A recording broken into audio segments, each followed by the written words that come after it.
International news की जानिब। America ने ईरान को ड्रोन फराहम करने वाले सप्लायर्स पर भी पाबंदी आयद कर दी है। गैर मुल्की मीडिया रिपोर्ट्स के मुताबिक अमेरिकी वजारत ख़जाना की जानिब से जारी बयान में कहा गया है कि ईरान को ड्रोन सप्लाई करने वाली कंपनी के 6 आला ओहदेदारों और बोर्ड अरकान पर पाबंदी आयद कर दी गई है। इससे कबल कंपनी पर 2013 में पाबंदी आयद की गई थी।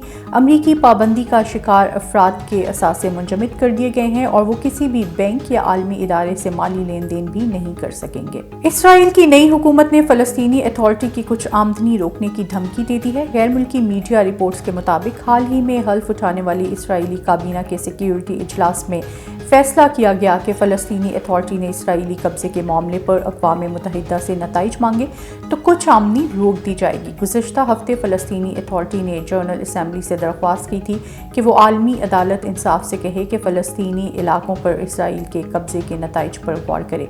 गुज़िश्ता माह के आखिर में इसराइल में तीसरी बार वज़ीर आज़म बनने वाले बेंयामीन नेतन्याहू ने दाएं बाजू की इंतहा पसंद जमातों और यहूदी ऑर्थोडॉक्स जमातों के साथ नई इत्तेहादी हुकूमत तश्कील दी थी। तुर्किया के वज़ीर दिफा खलूसी आकार ने कहा है कि यूनान के साथ मसाइल के हल के लिए मुज़ाकरात पर यकीन रखते हैं, मगर यूनान इस बारे में खामोश है। गैर मुल्की खबररसा इदारे के मुताबिक तुर्किया के वज़ीर दिफा खलूसी आकार का अपने एक बयान में कहना था कि यूनान के साथ हमें संगीन मसाइल लाहक हैं जिन्हें मुज़ाकरात के ज़रिए हल करना चाहते हैं।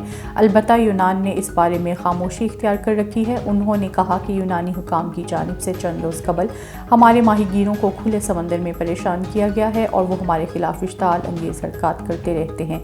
इनका कहना था कि जापान की जानिब से की जाने वाली इश्ताल अंगेज़ हरकत पर हमें जवाब देने का हक हासिल है, ताहम हम बातचीत का रास्ता इख्तियार करना चाहते हैं। हमने यूनान को मुतअद्दिद बार मुतनबा किया है कि वो होश के नाखून ले, इश्ताल अंगेज़ी बंद करे और हमसे बात करे, मगर वो संजीदा नज़र नहीं आता।